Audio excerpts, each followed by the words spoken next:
Selamat datang di alur cerita film Don's Brain. Cerita ini mengisahkan tentang 3 pencuri yang masuk ke rumah seorang mantan tentara buta untuk menjarah uang yang dia miliki tanpa menyadari bahwa ternyata mereka telah mengusik macan tidur yang sangat berbahaya. Karena misi mereka kali ini memberi pelajaran yang sangat berharga hingga membuat menyesal karena keputusan mereka bagai menyambut kematian. Mereka adalah kelompok pencuri, kelompok kecil karena hanya terdiri dari 3 orang. Alex, Rocky, dan yang terakhir sebut saja namanya Mane. Selama melakukan pencurian, yang mereka targetkan hanyalah berupa barang, bukan dalam bentuk uang. Dalam perjalanan pulang dari selesai menyelesaikan misi, wajah Alex langsung berubah murung. Dia menatap kumbang kecil di tangan Rocky dengan sedih ketika mendengar bahwa kedua sahabatnya akan meninggalkan negara itu dalam waktu dekat. Karena sedang membutuhkan uang, Mane menawarkan kedua temannya untuk melakukan sebuah pencurian kembali, dan kali ini targetnya adalah uang, bukan barang, dengan jumlah yang sangat banyak milik seorang mantan tentara yang buta, dengan tambahan kabar gembira bahwa orang itu tinggal sendiri di sebuah pemukiman kosong.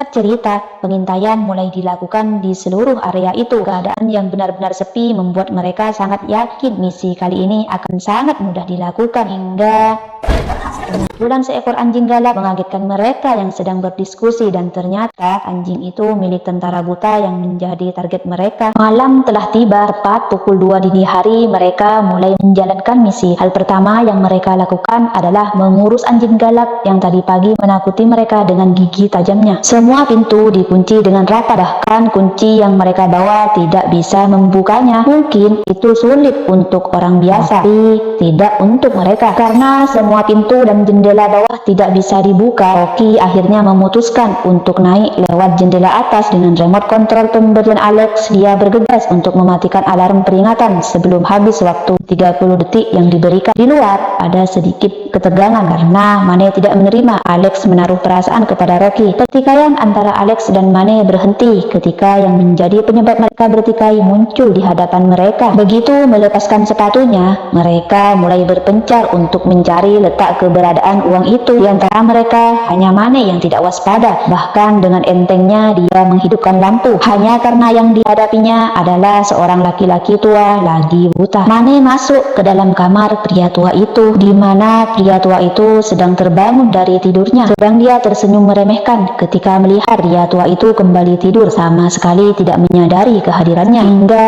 dengan mudahnya dia berhasil meletakkan obat bius di kamar itu. Kini mereka bertiga berdiri di depan sebuah pintu yang dikunci rapat. Lihat kuatnya gembok itu, Mane mengeluarkan pistol, dan hal itu tentu saja ditentang oleh Alex, karena jika sampai ketahuan, mantan tentara itu mempunyai alasan untuk menembak mereka. Mane yang sejak awal sudah optimis dengan hasilnya tentu saja tidak mendengarkan, sehingga Alex terpaksa meninggalkan mereka berdua karena merasa cara yang kedua temannya lakukan tidak sesuai dengan prinsipnya. Tidak berselang lama dari kepergian Alex, mantan tentara itu terbangun karena mendengar suara berisik dari luar. Melihat kemunculannya, tentu saja Mane dan Rocky panik. Dia sudah memberikan obat bius dengan dosis tinggi, tapi hal itu sama sekali tidak berpengaruh pada pria tua di depan mereka. Meski matanya buta, tapi instingnya masih sangat tajam. Sekedar mengetahui bahwa rumahnya tengah dimasuki pencuri ketika kakinya tanpa sengaja menginjak gembok yang terlepas. Menyadari kini dirinya sudah tertangkap basah, Mane tidak lagi berpura-pura menjadi orang yang tersesat. Dengan terus terang dia mengancam pria tua di depannya untuk membiarkan dirinya membawa apa yang diinginkan,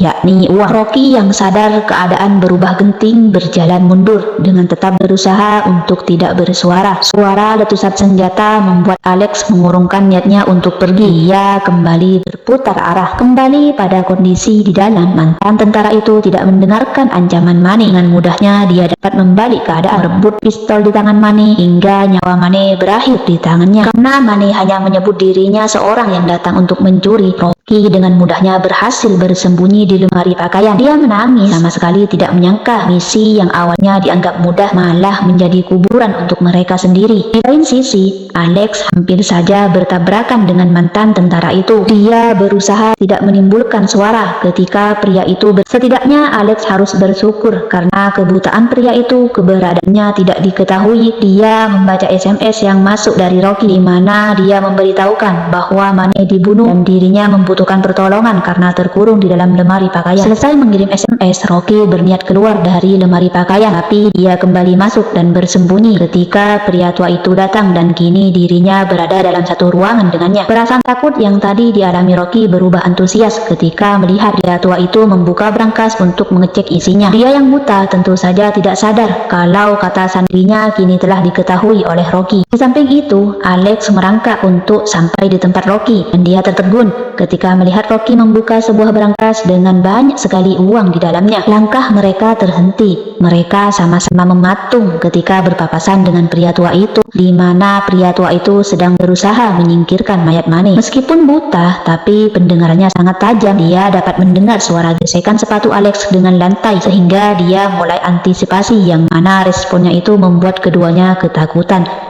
Rocky hampir saja berteriak ketika mendengar suara ponsel berbunyi. Alex dan Rocky berhasil sampai di ruang bawah tanah. Mereka mulai menyalakan senter untuk menemukan pintu keluar. Begitu selesai mengurus mayat Manny, tiba-tiba pria tua itu mengendus udara. Dia mencari aroma aneh yang tercium hidungnya hingga tangannya meraba sepatu di bawah meja. Bukan hanya sepasang, tapi dia menemukan 2 pasang sepatu dengan aroma yang berbeda. Bagai ditampar kenyataan, pria tua itu menghambur ke arah lemari pakaian untuk mengecek uang di dalam berangkasnya. Nihil, uangnya sudah raib tanpa sisa. Membuatnya meraung menahan amarah karena telah terkecoh.